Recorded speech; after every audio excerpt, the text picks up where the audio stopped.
May isang pamilya na mahirap lamang ang buhay o pwede ring tawaging simple lamang.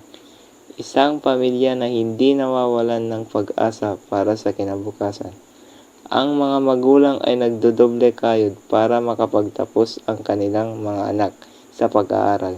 Isang araw. Yung blouse ko, asan na po? Andiyan na na! Dahil bukas na po exam namin ha, 2 buwan na tayo hindi nakakabayad. Naku, bukas na ba yun anak? Oo, Nay, kailangan na po magbayad, di ako makapag-tetest. O sige. Nay, pati po yung sapatos ko, sira na. Sira na naman anak, ipaayos mo na lang sa natin mo. Nay, malilate na po ako, nasa na yung blouse ko? Oo nga pala, nandiyan sa kwarto mo.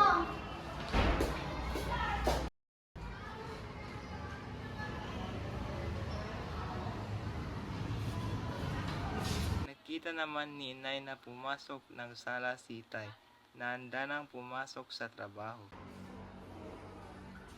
Ayan na pala ang tatay nyo. O sige, ipayos mo na yung sapatos mo.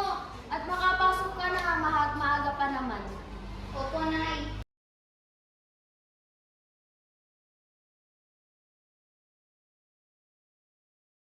Di naglaon, nakaalis na rin ang mga anak nila at nakapasok na sa eskwelahan. Naiwan ang mag-asawa sa bahay at nagsimulang magsalita si Tay. Naku, paano yan, Inay? Wala pa akong sahod. Masusunod na linggo pa ang sweldo ko. Bukas na pala ang sa Rivara. Sipon pa ang sapatos niya. May isang taon na yun. At ngayon, sira-sira, kawawalang batang yun. Pansin naman ng Itay na kanina pa walang imik ang asawa niya. Kaya naman ito'y kinamusta niya. Kaya di kayo nakakasalita. Bakit? Habang palapit ang kamay nito kay Inay, napansin nitong namumutla ang asawa. Hinawakan nito ang leeg at noo. May laglag ka. Huwag ka muna pumasok sa trabaho. Magpahinga ka muna sa ngayon at baka nawala pa yan. Eto gamot para sa'yo. Inom mo yan. Hindi. Ha? Anong hindi? Kailangan mo rin ng gamot at para magpahinga. Ayoko. Kailangan kong magtrabaho. Ha? Pero, Ayoko. Makikiusap ako sa amo ko. Ipapaalo ko ang sweldo ko. Kailangan natin ng pera.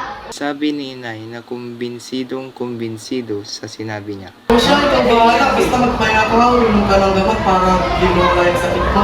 Nakapasok na ako sa trabaho, paalam, ang dami, makakaraos din tayo. At pagkatapos nun, umalis na si Itay. Si Inay ay isang inang mapag-aruga, mapag-alaga at mapagpasensya. Siya ang laging kumikilos sa bahay nila. Nagtratrabaho siya bilang isang labandera. Ang Itay naman ay isang pulis. Mayroon silang 3 anak. Ang panganay na si Ivan na nasa kolehiyo na. Ang pangalawa ay si Bon na 4th year student na at ang bunso na si Cara na nasa 2nd year student. Mahirap ang buhay ngunit pinagtiyatiyagan na lamang nila. Pinakapangunahing problema nila ay ang pera. Mahigit 3 buwan na silang di nakakapagbayad sa tinitirahan nila. Kaya naman sunod-sunod ang bayarin. Nang makarating si Inay sa bahay na pinagtratrabahuan niya.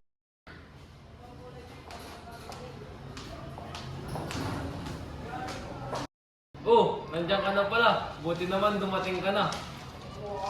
Alis kasi kami ng mga anak ko. Maring ikaw munang umusikaso. So ito, wala sila intay day off nila. Kaya ikaw lang may iwan dito. Pasensya mo na, hayaan mo, dadagdagan ko na lang ang sweldo mo.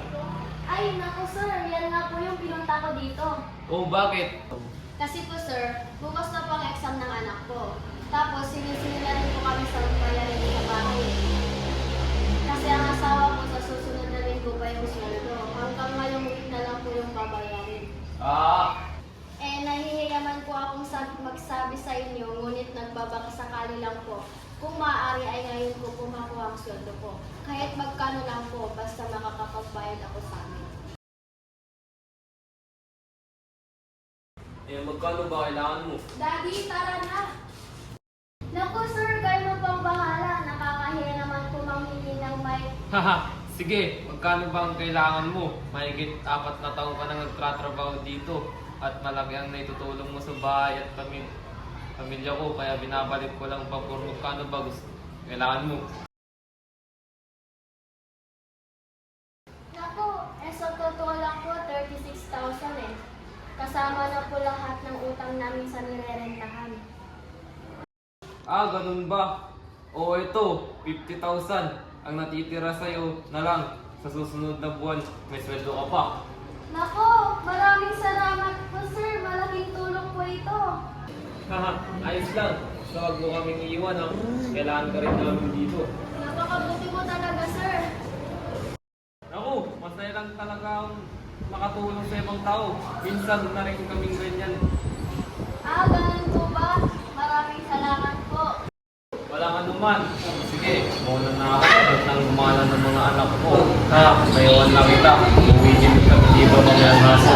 O sige po sir, ingat po kayo. Sorry.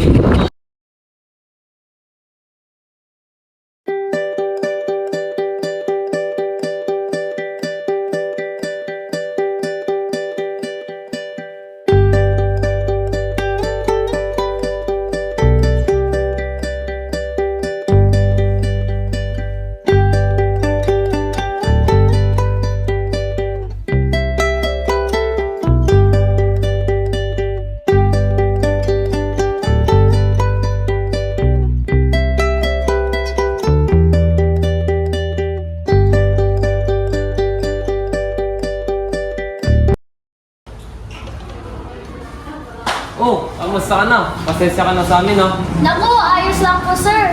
Walang dudang swerte ang pamilya mo sa'yo. Masipag at mapag-aruga. Ginagampanan ko lamang po ang papel ko. Haha, di na nila kailangan ng ibang tao para mag-alaga sa kanila. Dahil nandiyan ka naman. Sige na, baka hinihintay ka na ng asawa at mga anak mo. Gutom na yun siguro.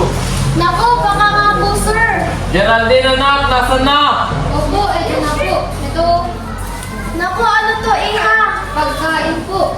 Pasalubong namin yan para sa'yo. Hindi ba't kaklase ito ng anak mo? Opo, tama po kayo sir. Eh kaninang sunduin ko si Geraldine, magpausap sila ni Ivan. Opo nagkwento niya po sa akin na nakita niyo nahihirapan na kayo. Kanina bago sila pumasok, sila magkadaraw po ka na raw po. Sa sobrang daming inarupan. At narinig niya raw po ang napag-usapan niyo ng asawa mo. Kaya naman nung iniwan na po namin siyang isabay po. Sabi niya ay raw po. Naku, bakit raw? Kailangan niya raw po magtrabaho para makatulong po sa inyo. Part-time job daw po. Oh, ano pang hinihintay mo? Umuwi ka na. Alam kong pagod ka na. Maraming salamat po, sir. Magkita na lang tayo bukas. Sige po.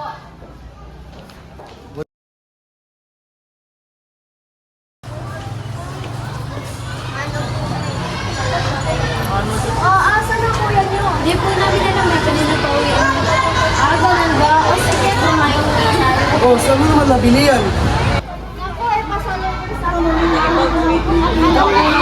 nakapagbabayad na rin tayo ng bayarin. Talaga? Ang pera. Naku, sapat ng amo ko. Susupply ko talaga. Paano pagbayad ng piso ni Clara at sa bahay na binigay niya. Nani ang basta? Oo, anak. Kaya dapat kayo. Huwag na hindi madami.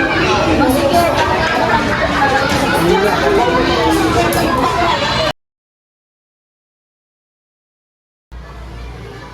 oh, bakit ngayon ka lang? Nay, pasensya na po. Ako na po. Ito po gamot. Para saan yan? Tay, alam ko po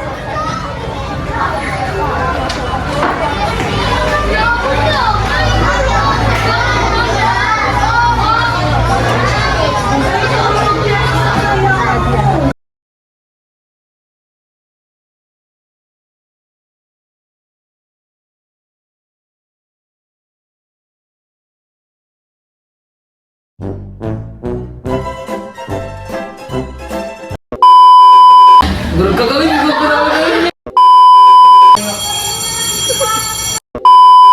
Sabato mo, anak. Durog! Ito tayo mas Kasi po sir, bukas na pang exam na. AJ, gag!